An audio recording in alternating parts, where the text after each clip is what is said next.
right, we're back. Thanks for tuning in on Talk Recovery, Vancouver Cult Radio, CFRO 100.5 FM. Joel Gottlieb was our first interview. Wow, I mean, always a great step and a great message when someone can share their story. And you know what? That's what this show is all about. Is about that. Does he still work for CTV? I didn't ask. So. I don't think so. Oh, okay. From some of the reading, I don't want to speak for him, but it looks like he's doing some writing and whatnot in the realm of TV. So yeah, excited to see what comes about. Well, it's that time of the show where we talk about personal stories, and today we get to have a conversation with Beau. Beau is doing his personal story today. Welcome to the studio, Beau. And Darren's going to be operating our camera. I think my microphone's a bit too loud. Where's the red mic? There you are. Thank you for having me this afternoon. Hey, Beau. Welcome to the show. Thank you. Excellent. You want to get a little closer to the microphone? There you go. Or you can even go like this. There you go. Whoops. Today's a. So, Beau, how you feeling? I'm pretty good, thank you. Yeah. Yep, for sure. A Little nervous, yeah, a little nervous. There's only 20,000 people watching. Yeah, so, and I don't know, maybe listening could be hundreds of thousands, you know, like you're talking big league here, Talk Recovery Radio. So you're listening to our first guest, you know, there's like, he was from CTV, was a big time news anchor and all that kind of stuff. You know, talking about stigma and you know, really hard for him to, you know, get into the recovery process, didn't want his boss to find out. So everyone's got a different story leading them into a path to recovery. You know, a little bit of your story. You're from where? Golden, British Columbia. And you started using drugs? Well, it all started when I was 6, when I was diagnosed with ADHD. And so they prescribed me Dexedrine. And that's when my story kind of started. When I was 8 years old, I remember I had accidentally taken it twice, sorted my dose, and then it just hit me, and I was a happier person. Like, I've always struggled with... A happier person. Yeah, well... Yeah. No, I get it. Yeah. I struggled with my sexuality, and I knew at that age that I was different, and so I was always pretty unhappy, and I didn't know who I was. I was always lost. And then at 8 years old is when I took an extra dose, and from there it was just like I was content. I was happy. I forgot about everything. And flourished. And it just started from there. So trauma and stuff. That was there. Like coming out at a young age in a smaller town. Did you come out in a small town, or did you wait till Vancouver, West End? I definitely waited till the West End. Well, good for you. Good for you. Yeah. So, you know, a lot of people talk about, you know, coming out and being part of the LGBTQ community. It's got its own challenges because drugs are such a big part of our club scene and so forth, for some anyway. Was that your case? Yes and no. See, I waited for a long time to come out. I was before coming to the West End. I was from Calgary, Alberta, where I was farming and ranching. I always knew that I was gay. I thought that I could hide that I was gay, but just by looking at me, you know that I'm gay. Aww. Yeah, right. So then I came to the West End, I came to treatment the first time a few years ago, and that's when one of our mutual friends had actually called me out in group, and that was the best decision or best thing that ever actually happened to me. So your change was caused by somebody actually calling you on your shit. Absolutely. Yeah. And you know, our mutual friend of ours, Dave, always says, you know, no one thanks us for being nice to them. They thank us for calling them on their truth and saying, hey, like, this is what you're doing. And, you know, it's a big stepping stone for me, too, being told, like, hey, like, what you're doing is wrong and killing yourself. And that's how I changed and so forth. And so what was like, you have been in treatment for a while. Oh, yeah, for sure. So what do you say to people that are kind of like at home and just, you know, not able to take time away? Like, why did you need so much time to get well? Well, at first I didn't want to admit that I was sick, but then over the time and just from my last treatment, stay here, it's like I've actually been able to admit to myself that I'm an addict, and that all these traits are I'm an addict, full blown, right? And it took me a while to like in and out of rehab several times to get So that. people say, you know, you're in and out of rehab, and I know a bit of your story. You've been in and out of rehab for a while. That's what I meant by you've been in treatment for a while, because you kind of been in and out of treatment for a few years. Absolutely. So people, you know, and sadly there's some dead kids out there, and you know they did treatment. They did 8 months of treatment. They did 6 months of treatment, and people are like going up to treatment centers and saying, you know, you didn't. Like, were those all failures? Like, did all those treatment centers fail you? Like, why did you have to keep going back? I don't think they failed me. I failed myself.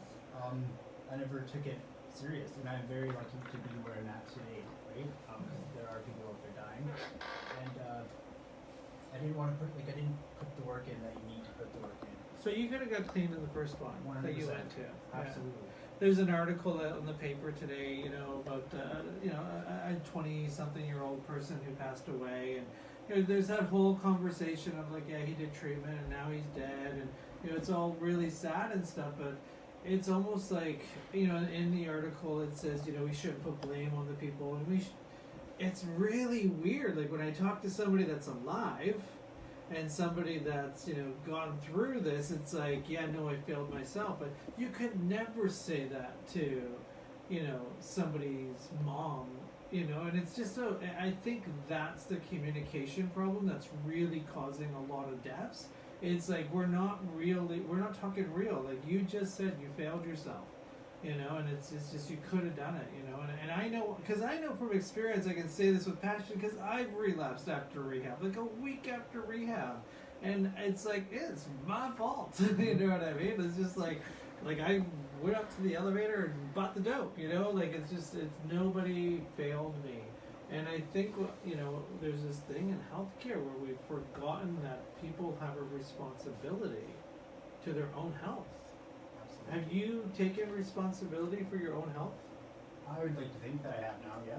And what does that look like? Like, what is for somebody for recovering from addiction? What does that look like? Like, what's your magic hocus pocus that you stopped doing drugs? Oh, I don't think I have any magic hocus pocus. I think it's where the place that I've gone to this last trip around that has really benefited my life, right? Meetings, the steps, I've never completed a set of steps. I've always faked it or whatever, and did put my honest everything all into one, right? So yeah, I've completed a set of steps now, and I've been attending meetings. I don't know, I'm followed, like I'm asking for help, and before I've never asked for help. What a big, huge word to say, asking for help. So all these hashtags, it's even hashtagged in this post right now about you stop overdoses. It's like, how do you stop overdoses? Ask for help. It's kind of like one of those like, you know, like, oh my God, like just ask for help. I know for me, like, you know, I was talking on the phone with somebody today, and it's just like, oh, I think I'm just going to do this all by myself. I'm just like, well, like, why would you want to? Like, you've got a lot of people in your life now. You Yeah. grateful for everybody that I have in my life. People that care about you. Absolutely. People that don't want to see you, you know, like spin out of control. Yeah. So are you there for other people now? I would like to think I am. Yeah. Absolutely. A lot of clients at the safe place in New West, they're come to me, talk to me, and like I like to hook in with them. And I think I need to remind myself like to get back in there and give back and help, because that's what's going to keep me clean, right? Right. So if I'm not helping anybody else, then I'm not helping myself. It's beautiful. It's beautiful. And it's the biggest part of recovery. Like when I went into treatment and I started my recovery process, like, how can you fix me? How can you take care of my problems? How can you fix my family? Because they're screwed. And that sort of changed to, what can I do for you? And all that other stuff, like, did I fix myself?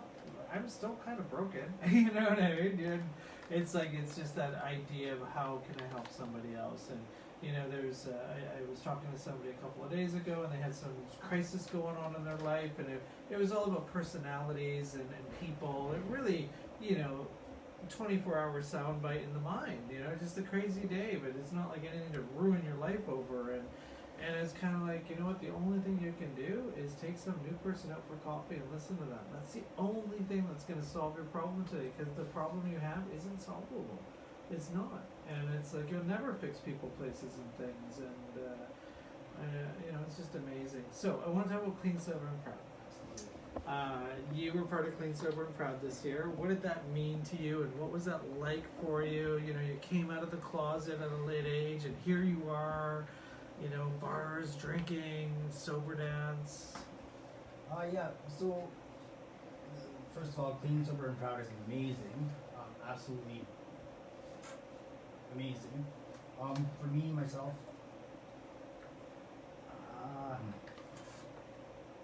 But what did you do? You volunteered? yeah, no, I volunteered. I did a lot of volunteering. I got to hang out with Alaska Thunderfuck, which was like a huge hit for me, right? The drag scene, like before I got a little glimpse of the drag scene, partying with them and all that fun jazz, but then like I can't even remember any of that, right? Where now I've got to be a part of Clean, Sober, and Proud, and I've like I remember it all. Yeah. You know what I'm saying?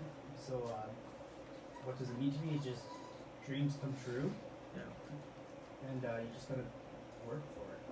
So there's this whole conversation in the, you know, there's this whole, you know, let's just get rid of it. There's this whole world of chemsex in the gay world. There's Grindr. There's all these, like, you know, a lot of young, and you're young still, and a lot of these young gay men, you know, just like getting drawn into the clubs and all that kind of stuff. You know, did this kind of reassure you that you can have fun and be in this environment and be in the gay lifestyle without needing to be on a dance floor next to a bunch of people on GHB? Yeah, absolutely, it has reassured me. So previously, again, escorting, like I was a huge, that was something that I was involved in, and you know, I thought I could find myself through men, and clearly, like, there's a bigger world out there besides the drugs, the sex,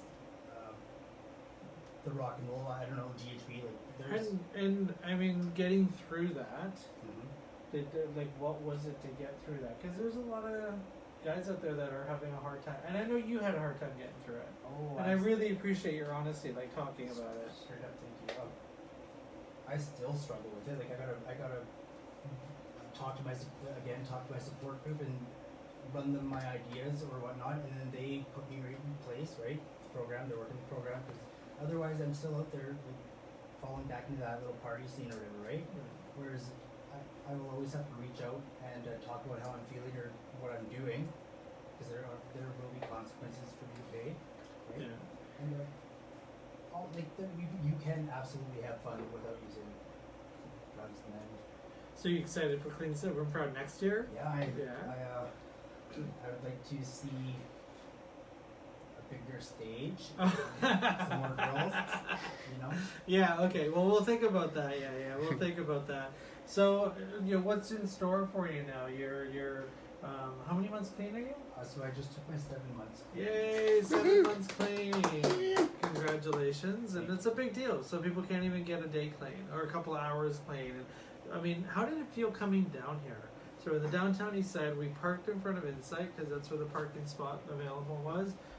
Heebie-jeebies, like what do you get? I'm grateful where I'm at. I'm clean today, that's for sure. Because I'm looking around and it's a nightmare, right? It's sad. I get sad for them because I know that they could have what I have.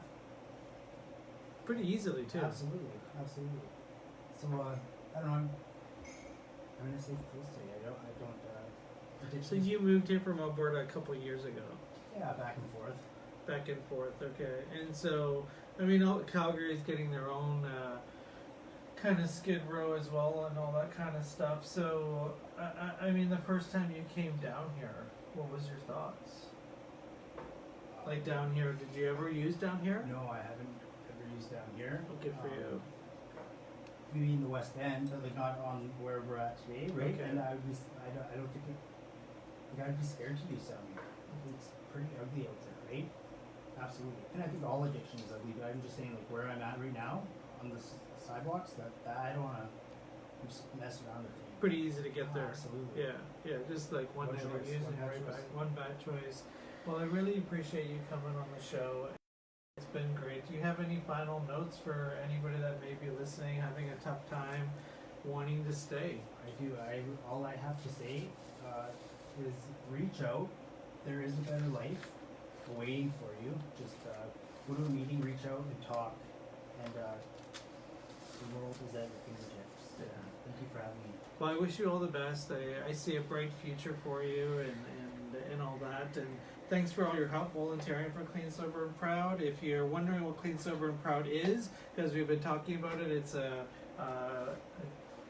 outreach boost for recovery during all the Metro Vancouver Pride events. It happens during Pride Month. Well, it actually goes on for a couple of months nowadays. But Untoxicated and Pride Float's the flagship events, and we do a big recovery float. You can be part of that. And Untoxicated will be returning next year. We'll see where it's going to be. We're going to try to make it happen again on Davie Street. Always looking for volunteers, always looking for people to dance with us and have fun with us. And you can go to cleansoberandproud.com for more information. And thanks for listening.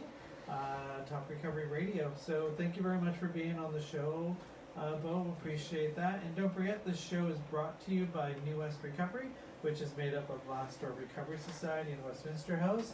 And Darren's going to be closing up the show. Mr. Darren, I'll take the camera from you. Right on. Hi, everybody on Facebook.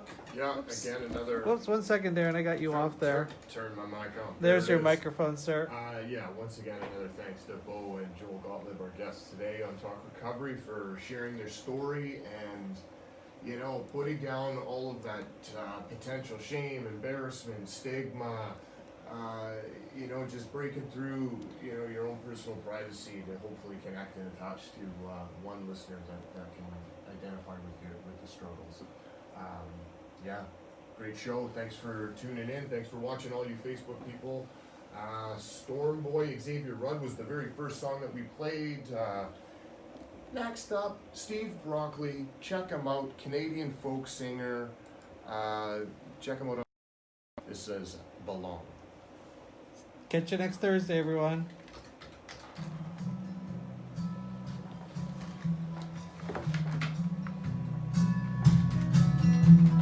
Want to say bye to your friends?